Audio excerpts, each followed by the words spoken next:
Good morning বন্ধুরা। অনেকক্ষণ উঠেছি জানো তো। আজকে সকালে একটু হাঁটতে গেছিলাম।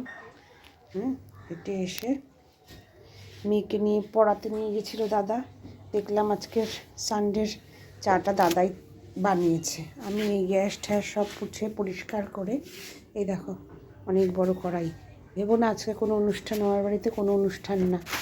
কালকে রাত্রে একটু ফ্রাইড রাইস আর পনির করেছিলাম। রাইসটা একটু বেশি করে করেছি যাতে আজকে সানডেতে একটু চিকেন করব, তার সাথেই রাইসটা হয়ে যায়। এখন আবার আর এক প্রস্তুত চা হবে, সেকেন্ড রাউন্ড চা। চলো দেখতে থাকো।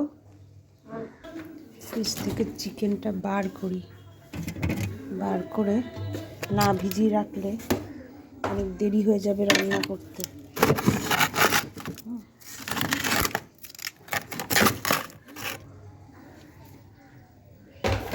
চলো চা করতে করতে হঠাৎ দেখি যেই দাদা আমাদের ফুল দিয়ে যায় সেই দাদার এসছে।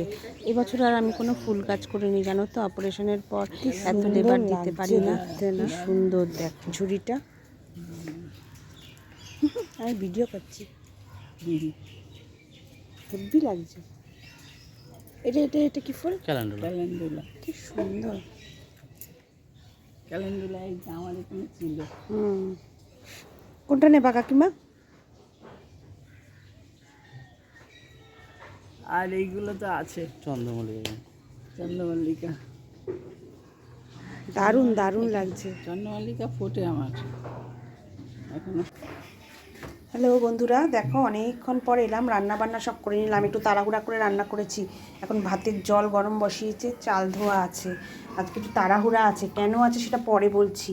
এ দেখো চিকেন রান্না করে ফেলেছি, আর এই যে মুসুরির ডাল, আর হচ্ছে আলু পেঁয়াজ কলি ভাজা, আর কালকের একটু বড়ি দিয়ে লাউ ঘন্ট আছে। এই দিয়েই হয়ে যাবে। আজকে আসলে আমার এক বান্ধবী গুরুদেব অনুকূল ঠাকুরের উৎসব আছে, তো সব বান্ধবীরা মিলে সেই উৎসবে যাব। সুতরাং আমি বাড়িতে আজকে দুপুরে কিছু খাচ্ছি না, ওখানে ভোগ খাবো। যাই ভোগ হোক সেটা খুব অমৃত লাগে, তাই না বন্ধুরা? তো আজকে এই ভোগ খাওয়ার সুযোগটা তো আমি মিস করবো না কিছুতেই। তো চলো বাড়ির লোকের জন্য এই সবগুলো রেডি করে রেখে দিয়ে যাই, তারপরে উৎসবে গিয়ে আবার দেখা হচ্ছে তোমাদের সাথে।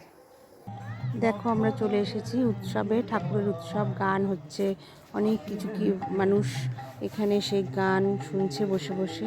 আর একদিকে প্রসাদ ডিস্ট্রিবিউট হচ্ছে, খিচুড়ি ভোগ। আমরা সেখান থেকে খিচুড়ি ভোগও খেলাম। আমি রাম ঠাকুরের দীক্ষিত, আমাদের ঠাকুরের উৎসবও আগামী সপ্তাহে আছে, যাব সেখানেই। আমার এই দেখো দুই বান্ধবী, আর এক বান্ধবীর সাথে দেখা হয়েছে, কথা বলছে। এইভাবে দেখো একটা এই শীতের এই উৎসবগুলো না, ঠাকুরের উৎসবগুলো খুব ভালো লাগে জানো তো। এটা হচ্ছে ঠাকুরের মানে সজ্জা, ঘরটাকে সুন্দর ফুল দিয়ে সাজিয়েছে দেখো, অসাধারণ লাগছে, দারুণ দারুণ, খুব সুন্দর। আসলে মনটা যেন একদম ভরে যায়, অসম্ভব একটা পবিত্র জায়গা, খুব ভালো লাগছে। এবার চলো যাই ওপরে। ওপরে হচ্ছে প্রার্থনা হল, সেই প্রার্থনা হলটাও তোমাদের দেখাবো, খুব ভালো লাগবে। দেখো ওখানেও খুব ফুল দিয়ে সুন্দর করে গুরুদেবের সিংহাসনগুলোকে সাজায়। গুরু মা আছেন এবং গুরুদেবের যে ভ্রাতা তিনিও আছেন।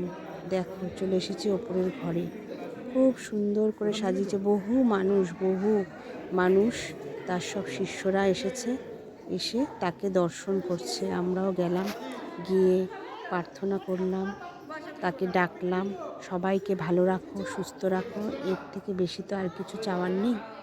যে যেখানে আছে ভালো থাকুক। আজকের দিনটা এভাবেই সুন্দর কাটলো।